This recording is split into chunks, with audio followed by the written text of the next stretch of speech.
સુરતના Punagam police station પાછળ વેચાઈ રહ્યો છે દારૂ, એએપીએ કરી જનતા રેડ। આમ આદમી પાર્ટીના સુરત સંગઠનના નેતાઓ તથા કાર્યકર્તાઓએ સુરતના પુણાગામ ખાતે દારૂના અડ્ડા પર જનતા રેડ કરી હતી। આમ આદમી પાર્ટીના સુરત મહાનગરપાલિકાના વિરોધ પક્ષના નેતા પાયલ સાકરિયા, ધર્મેશ ભંડેરી, મહેશભાઈ કુંદનબેન અને વિપુલભાઈ સહિત અનેક નગરસેવકો અને કાર્યકર્તાઓ ઉપસ્થિત રહ્યા હતા। તેમજ દિલ્હીમાં અરવિંદ કેજરીવાલની ધરપકડને લઈને પોસ્ટરો તેમજ નારા સાથે ગુજરાતમાં ભાજપની સરકારનો વિરોધ દર્શાવ્યો હતો। ભાજપે અરવિંદ કેજરીવાલને નકલી કેસમાં ફસાવ્યા। આ દરમિયાન આમ આદમી પાર્ટીના પ્રદેશ મહામંત્રી રાકેશ હિરપરાએ વિડીયોના માધ્યમથી પોતાની વાત રજૂ કરતા જણાવ્યું હતું કે આજે પુણાગામ પોલીસ ચોકીની પાછળ જે દારૂના અડ્ડા ચાલી રહ્યા છે ત્યાં અમે જનતા રેડ કરવા આવ્યા છીએ। એક બાજુ ભાજપના નેતાઓ દિલ્હીના ખોટા કેસોને નેશનલ મીડિયામાં ચગાવી રહ્યા છે અને એક ઈમાનદાર અને શિક્ષિત મુખ્યમંત્રીને નકલી ઊભી કરવા 100 કરોડના કેસમાં ફસાવી જેલમાં નાખી દીધા છે, પરંતુ બીજી બાજુ ગુજરાતમાં ખૂણે ખૂણે ભાજપના નેતાઓના રહેમને કારણે દારૂના અડ્ડા ચાલી રહ્યા છે। વિધાનસભામાં ભાજપના મંત્રી કહી ચૂક્યા છે કે છેલ્લા 2 વર્ષમાં 5000 કરોડનું ડ્રગ્સ પકડાયું છે અને દારૂનો આંકડો તો આના કરતાં હજુ અલગ છે।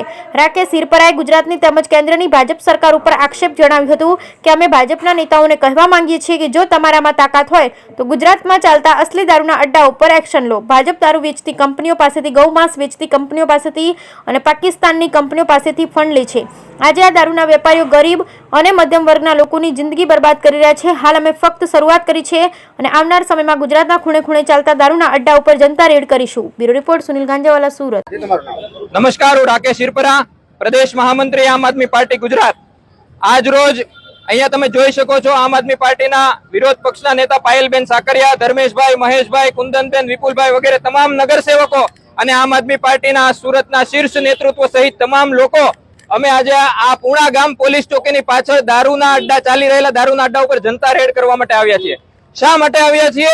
કારણ કે એક બાજુ ભાજપના શાસકો દિલ્હીના ખોટા ગોટાળાને નેશનલ મીડિયામાં ચગાવે છે અને દિલ્હીના ઈમાનદાર અને શિક્ષિત મુખ્યમંત્રીને તથાકથિત ખોટા બનાવટી નકલી ઉભા કરેલા 100 કરોડના દારૂના ગોટાળાને ખાતર જેલમાં નાખી દીધા છે અને અહીંયા ગુજરાતના ખૂણે ખૂણે ચાલતા ભાજપના નેતાઓની રહેમ નજર હેઠળ ચાલતા દારૂના અડ્ડા બાબતે અમને કશું નથી કહેવાનું।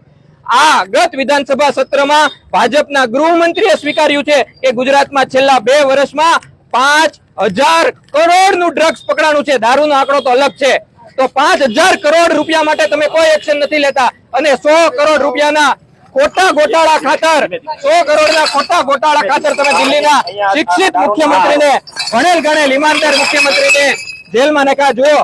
જુઓ આ તો એક સેમ્પલ છે।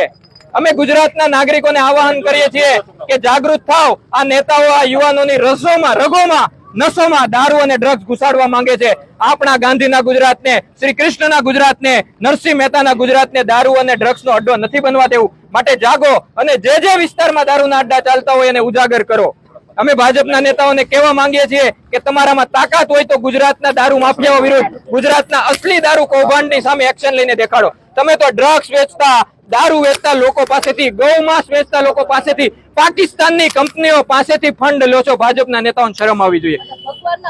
અને બીજું તમે જુઓ, ધર્મના ઓઠા હેઠળ, હનુમાન દાદાના નામ હેઠળ, ભગવાન રામના નામ હેઠળ દારૂનો વેપાર કરે છે। દારૂ પીતા હોય ને આ ગરીબ આસપાસના લોકોને દારૂના રવાડે ચડાઈ દીધા છે। એની પાસે ખાવાના પૈસા નથી, આના ઘરમાં 2 AC લાગેલ છે આ દારૂ વેચતા હોય ને એના તો, અને કેમેરા લાગેલ છે જેથી કરીને એમને સંરક્ષણ મળે। માટે આજે અમે તમામ જોઈ શકો છો અમારા તમામ નગરસેવકો શીર્ષ નેતૃત્વ સાથે આજે શરૂઆત કરી છે। આવનારા દિવસોમાં અમે ગુજરાતના નાકે ગુજરાતના ખૂણે ખૂણે ચાલતા એક દારૂના અડ્ડા ઉપર જનતા રેડ કરવાના છીએ। ભાજપને જાગી જવું હોય તો જાગી જાય, માજી બુટલેગરને જાગી જવું હોય તો જાગી જાય।